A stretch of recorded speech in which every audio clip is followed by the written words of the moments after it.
Chers amis de la nature et de la photo, bienvenue à l'aéroport. On est sur l'île de l'aéroport de Séoul, donc l'île de Yanggyeongdo. Il devait faire 12 degrés, grand soleil toute la journée. Comme vous voyez, il y a un peu moins de soleil que prévu et surtout il fait 0 degré, j'ai les doigts gelés.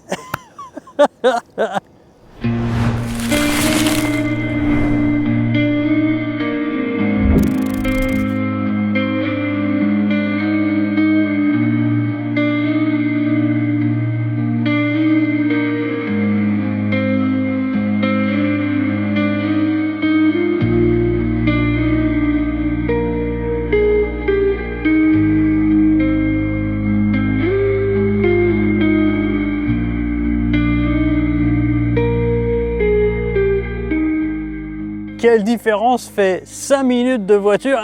Il n'y a plus un pet de brume. Il y en a encore sur l'horizon là-bas, je vous montre, regardez. C'est très joli d'ailleurs. Le sujet du jour.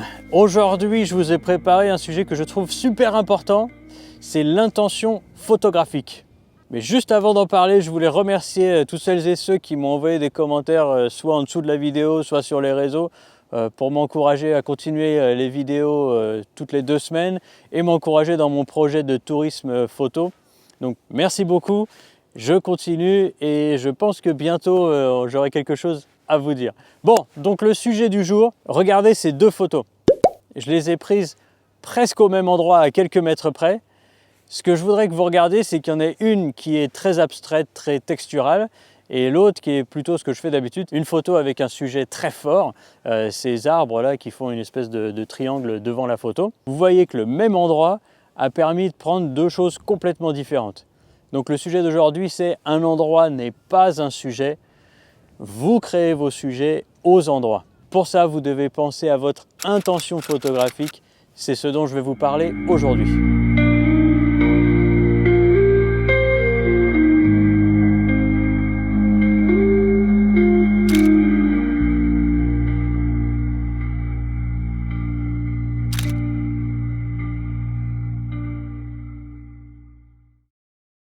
I'm recording, Homan. What are you doing? I just saw, a little pouch of Oreos over there. Uh-huh. I'm going to try and, chopstick pinch them and bring them to us. All right, good luck. Oh yeah, oh yeah, oh yeah! Might want to check the expiry date. There's an expiry date on this shit food? Oh, 2 years ago. Sorry, 3 years ago. They look vanilla. I mean, well, they smell like Oreos. And I hate Oreos, just for the record.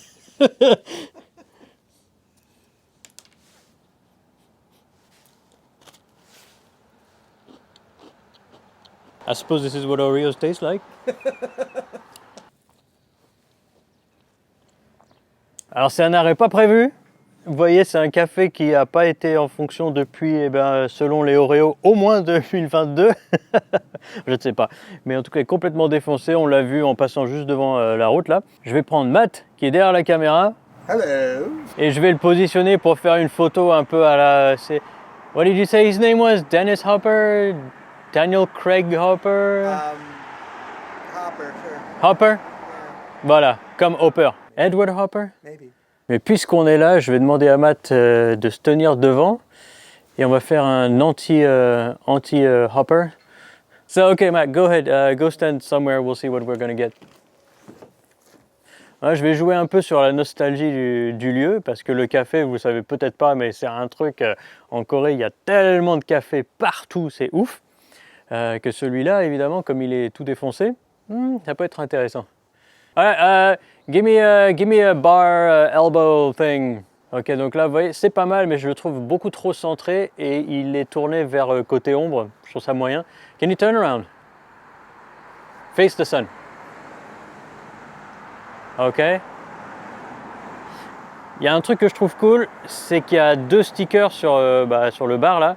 pick up here and order here. Et je me dis que s'il cache avec son corps le order here, donc commande, il ne reste plus que le prenez votre commande ici, prenez vos produits. Mais en fait, il n'y a plus rien à prendre ici, puisque bon, c'est fermé, quoi.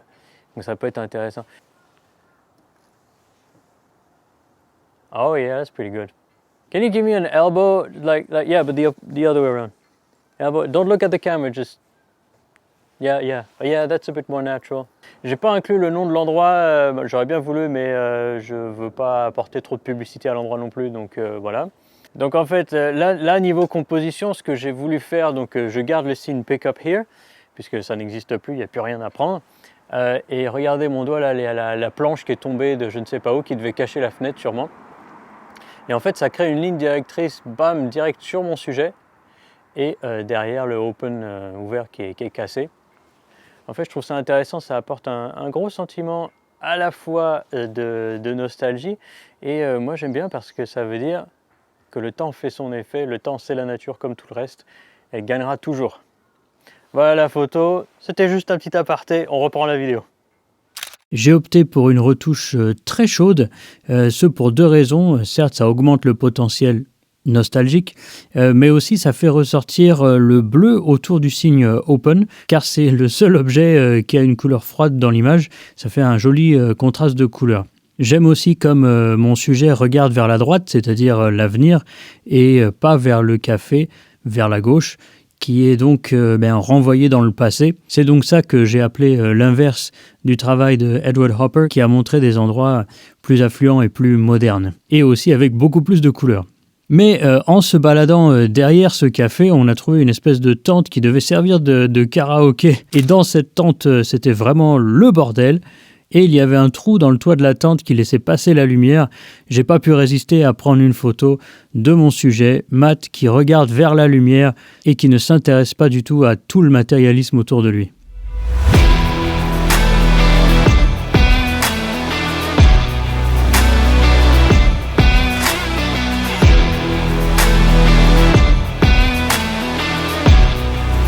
Le premier moment crucial, c'est avant même de sortir votre appareil photo, avant même de réfléchir à l'endroit où vous voulez aller, c'est de trouver un concept ou de trouver une idée, une pensée qui veut vraiment dire quelque chose pour vous.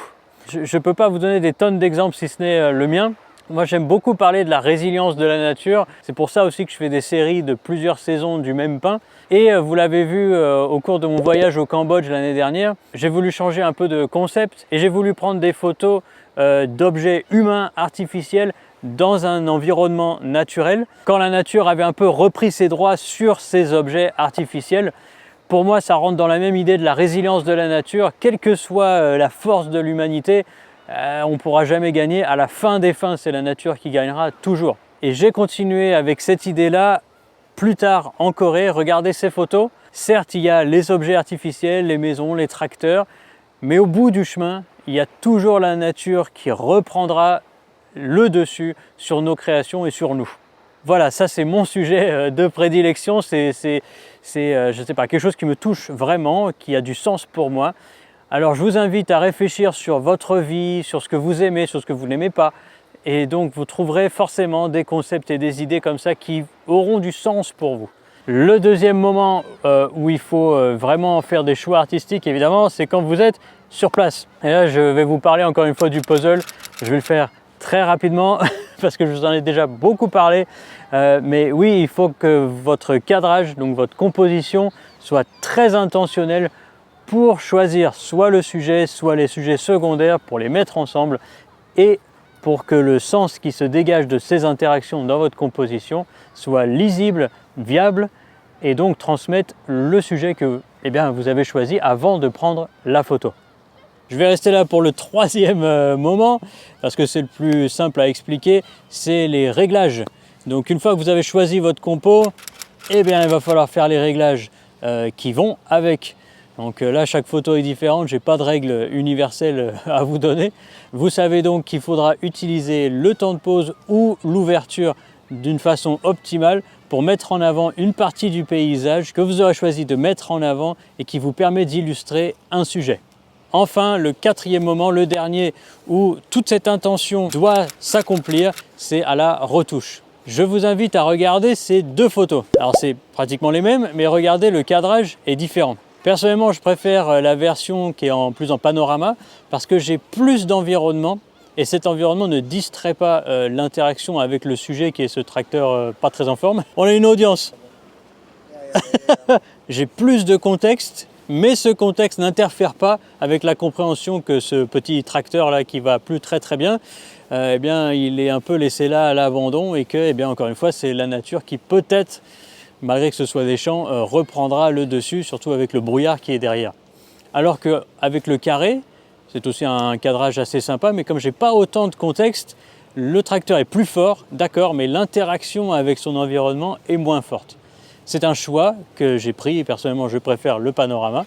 Vous devez penser à ça au moment où vous prenez la photo. Comment vous allez retoucher votre photo, c'est-à-dire comment vous allez mettre en avant le sujet ou les sujets secondaires qui interagissent avec ce sujet, avec un dodge and burn, en recadrant, bon, peu importe, ou genre aucun dodge and burn avec tout bien éclairé comme sur cette photo. Peu importe, il faut que dès le début, vous ayez la retouche en tête. Et je vous promets que vous aurez du coup des photos beaucoup plus impactantes. C'est ça que j'appelle l'intention artistique, c'est pour ça que j'aime bien ce mot-là, parce que c'est une envie de base que l'on concrétise avec des choix et des volontés après, lorsqu'il faut vraiment faire quelque chose.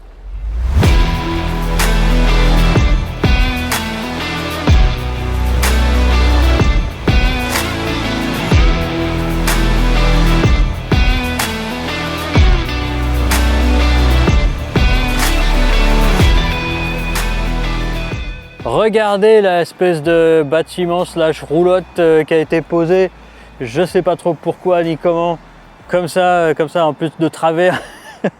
Enfin bref, c'est un sujet parfait pour continuer cette collection d'objets humains dans la nature et qui ne vont pas très bien, qui vont peut-être bientôt se faire dégager par la nature. Je voulais l'utiliser parce que regardez derrière, il y a tous les pins bien alignés parce que c'est juste devant la plage en fait. Donc on pourrait penser que tous ces pins sont un fond qui va demander beaucoup d'attention à la personne qui regarde la photo. Mais j'ai l'impression qu'en réalité, malgré les détails, malgré le contraste de cet endroit-là, eh bien non, ça va devenir un fond, certes avec une texture, certes avec un motif vertical, mais qui va être cassé par notre sujet. Et donc j'ai l'impression que notre sujet va bien ressortir devant ça. Donc l'intention, je vous l'ai expliqué, c'est de mettre en avant mon sujet de la nature qui reprend ses droits. L'intention sur l'endroit, c'est que je vais me mettre exactement en face, et en me mettant en face, je vais faire ressortir le fait qu'il est de traviole, le truc, et je vais garder la ligne des pins bien alignée. À propos des réglages, je vais mettre à, je sais pas, quelque chose entre F4 et F8, genre 5.6, ça devrait être suffisant largement pour avoir tout bien net. Le temps de pause n'a pas trop d'importance. Pour le cadrage, je suis pas encore, j'ai pas encore décidé si ça sera un carré ou si ça sera un panorama. Donc je vais le prendre un peu plus large et je vais décider après à la retouche. Vous allez le voir dans quelques secondes, mais moi ça sera plus tard. Et à la retouche, je pense que je vais faire une retouche très simple parce qu'en fait il y a assez de couleurs là sur le toit du petit truc là. Niveau lumière, je pense qu'il n'y aura pas besoin d'un contraste assez fort pour montrer le parti pris de cette photo. Je la prends, je vous la montre et après j'avance vers le bateau qui est juste derrière.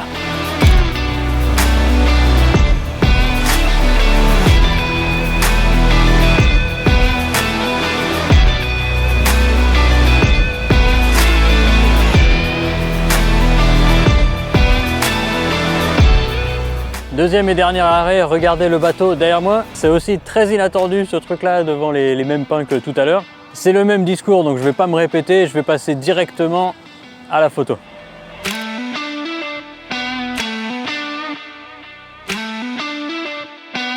La journée va bientôt s'achever, on a à peu près 1h30 de voiture pour revenir à la maison.